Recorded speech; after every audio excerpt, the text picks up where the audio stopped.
আসসালামু আলাইকুম সবাইকে। আলু আর ময়দা দিয়ে সকাল কিংবা বিকেলের জন্য ঝটপট তৈরি করে নেওয়া যায় এমন একটা নাস্তার রেসিপি আপনাদের সাথে আজকে শেয়ার করব।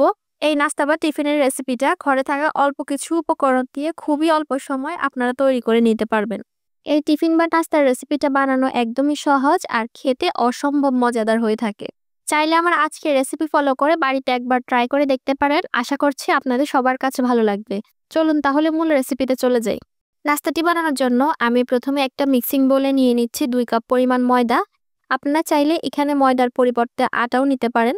সাথে দিয়ে দিচ্ছি হাফ চা চামচ বা স্বাদমতো লবণ। আরও দিয়ে দিচ্ছি 2 টেবিল চামচ পরিমাণ সয়াবিন তেল। এবারে সবকিছুকে ময়দার সাথে খুব ভালোভাবে মিশিয়ে নিব। তেলটা ময়দার সাথে খুব ভালোভাবে মিশিয়ে নিতে হবে। এতে করে নাস্তাগুলো আমরা যখন বানাবো এটা তখন খুবই মুচমুচে আর খাস্তা হবে।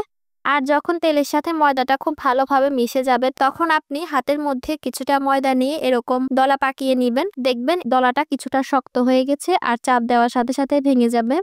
এবার এর মধ্যে আমি অল্প অল্প করে পানি দিয়ে খামির তৈরি করে নিব। আমরা নর্মালি আটা পরোটা তৈরি করতে যেরকম খামির তৈরি করি এই খামিরটাও ঠিক সেরকম হবে। অর্থাৎ এটা খুব বেশি নরম অথবা খুব বেশি শক্ত হবে না। আমি খামিরটাকে খুব ভালোভাবে মধ্যে মসৃণ করে তৈরি করে নিয়েছি। এখন এটাকে আমি ঢাকনা দিয়ে ঢেকে রেস্টে রেখে দিব 10 মিনিট। 10 মিনিটে এটা আরও কিছুটা সফট হয়ে আসবে। এখন আমি নাস্তার জন্য আলুর পুরটা তৈরি করে নিব। এর জন্য আমি চুলায় একটা প্যান বসিয়ে দিয়ে দিচ্ছি 2 চা চামচ পরিমাণ তেল। তেলটা সামান্য গরম হয়ে আসলে আমি একটা ডিম এতে দিয়ে দিচ্ছি। তারপর এই ডিমের মধ্যে আমি চিমটি পরিমাণ লবণ দিয়ে এটাকে স্ক্রাম্বল করে ভেজে নিব। ডিম কিভাবে স্ক্রাম্বল করে ভাজতে হয় সেটা অবশ্যই আমরা সবাই জানি। আর আপনারা চাইলে এই নাস্তার মধ্যে ডিমটি স্কিপ করতে পারেন। আমি এই নাস্তাটার স্বাদ এবং স্বাস্থ্যগুণ দুটো একটু বাড়িয়ে নেওয়ার জন্য এখানে ডিম ব্যবহার করছি।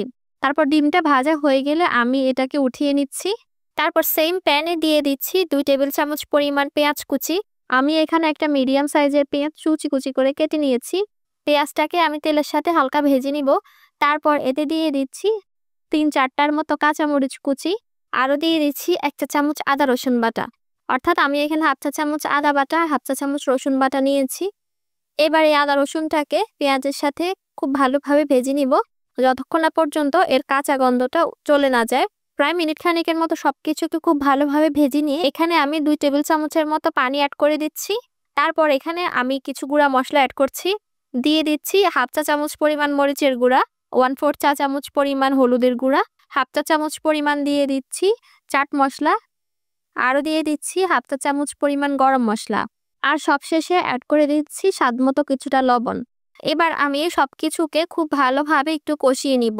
এটার মধ্যে পানি দিয়েছিলাম যাতে করে গুঁড়া মশলাগুলো দেওয়ার পর এটা পুড়ে না যায়। আর পানি দেওয়ার কারণে এই মশলাটা কষিয়ে নিতে কিন্তু খুবই সুবিধা হবে। মশলাটা খুব ভালোভাবে কষিয়ে নেওয়ার পর এখন আমি এখানে আগে থেকে ম্যাশ করে রাখা আলু অ্যাড করে দিচ্ছি। আমি এখানে 3টা মিডিয়াম সাইজের আলু সিদ্ধ করে চামড়া ছাড়িয়ে খুব ভালোভাবে ম্যাশ করে নিয়েছি। এখন এই মশলাটার সাথে আলুটাকে খুব ভালোভাবে মিশিয়ে নিতে হবে। খুব ভালোভাবে মশলার সাথে আলুটাকে মিশিয়ে আমি 2 মিনিটের মতো এটাকে ভেজে নিব। তারপর এখানে আমি আগে থেকে যে ডিমটা ভেজে রেখেছিলাম সেটা অ্যাড করে দিচ্ছি। আরও দিয়ে দিচ্ছি 1 চা চামচ পরিমাণ চিলি ফ্লেক্স। আমি আজকের এই নাস্তাটা একটু ঝাল ঝাল করে বানাবো, তাই আমি এখানে ঝালের পরিমাণটা একটু বেশিয়ে দিয়েছি। আপনারা আপনাদের টেস্ট অনুযায়ী চাইলে ঝালটা আরও কমিয়ে দিতে পারেন। সবকিছুকে খুব ভালোভাবে মিশিয়ে 1 মিনিটের মতো রান্না করে নিলেই আমাদের এই চটপটে আলুর পুরটা তৈরি হয়ে যাবে। এখন আমি এই আলুর পুরটাকে নামিয়ে একটা সাইডে রেখে দিব। এদিকে আমরা যে খামিরটা বানিয়ে রেখেছিলাম সেটা কিন্তু এখন অনেকটাই সফট হয়ে গেছে। দেখতেই পাচ্ছেন এটা কতটা সফট হয়েছে। এখন এই খামিরটাকে আমি আরও 2 মিনিটের মতো একটু মথে নিব। এতে করে নাস্তাগুলো বানাতে আমাদের সুবিধা হবে। আর এখন এই খামিরটাকে আমি একটা বোর্ডের উপর নিয়ে নিচ্ছি। তারপর এটাকে আমি হাতের সাহায্যে একটু গোল করে নিচ্ছি।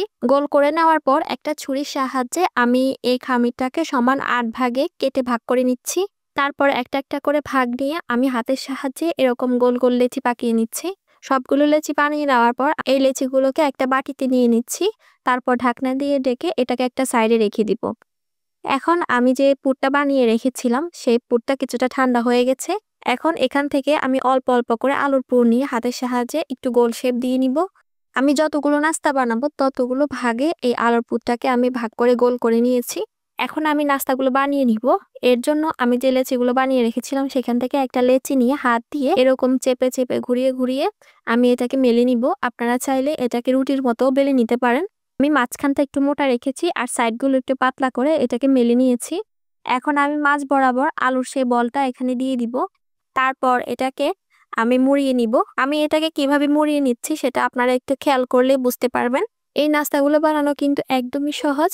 আর দেখতেই তো পেলেন অল্প কিছু উপকরণে তৈরি করে নেওয়া যায়। আশা করছি আপনারা একবার হলেও বাসায় ট্রাই করবেন। আর এখন এটাকে আমি হাতের সাহায্যে একটু চ্যাপ্টা করে নিব। আমি এটাকে খুব বেশি বড় করব না। নরমালি লুচি যে সাইজের হয় সেই সাইজের করে আমি এই নাস্তাগুলো বানিয়ে নিব। আর সেম ভাবে আমি সবগুলো নাস্তা এখানে তৈরি করে নিয়েছি। এখন চলে যাচ্ছি এই নাস্তাগুলো ভাজার জন্য।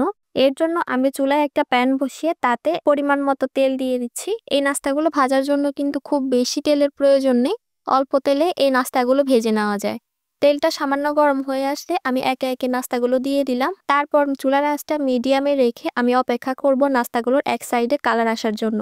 যেহেতু আলুর পুরটা ভাজা, তাই এই নাস্তাগুলো হতে কিন্তু খুব বেশি একটা সময় লাগবে না। আপনারা খুব তাড়াতাড়ি এই নাস্তাগুলো ভেজে নিতে পারবেন। যখন এক সাইডটায় খুব সুন্দর একটা কালার চলে আসবে তখন আমি এই নাস্তাগুলোকে উল্টিয়ে দিচ্ছি। তারপর অপর সাইডটায় সুন্দর একটা কালার আসা পর্যন্ত অপেক্ষা করব। আমার আজকের এই সহজ নাস্তার রেসিপিটা যদি আপনাদের কাছে ভালো লেগে থাকে তাহলে অবশ্যই আমার চ্যানেলটি সাবস্ক্রাইব করে রাখবেন আর পাশে থাকা বেল বাটনটি অন করে রাখবেন যাতে করে পরবর্তী ভিডিও নোটিফিকেশন সবার আগে পেতে পারেন। আর দেখতেই পাচ্ছেন নাস্তাগুলো কিন্তু এখন ফুলে বেশ বড় হয়ে গেছে। সকাল বা বিকেলের নাস্তায় অথবা বাচ্চাদের টিফিনের জন্য এই নাস্তাটা কিন্তু একদমই পারফেক্ট একটা রেসিপি। আশা করছি আপনারা বাসায় ট্রাই করে দেখবেন। এরই মাঝে নাস্তাগুলো ভাজা কিন্তু হয়ে গেছে। এখন আমি এগুলোকে তেল ঝরিয়ে উঠিয়ে নিচ্ছি। দেখলেনই তো কত অল্প সময়ে অল্প উপকরণে এই আকর্ষণীয় নাস্তাগুলো তৈরি হয়ে গেল। এগুলো দেখতে এত সুন্দর যে আপনার খাওয়ার আগে মন ভরে যাবে। আশা করছি আমার আজকের রেসিপিটা আপনারা বাসায় ট্রাই করলে নিরাশ হবেন না। একদমই অল্প তেলে স্বাস্থ্যকর একটা নাস্তার রেসিপি। আজকের ভিডিওটা এই পর্যন্তই। সবাই ভালো থাকবেন, সুস্থ থাকবেন। আল্লাহ হাফিজ।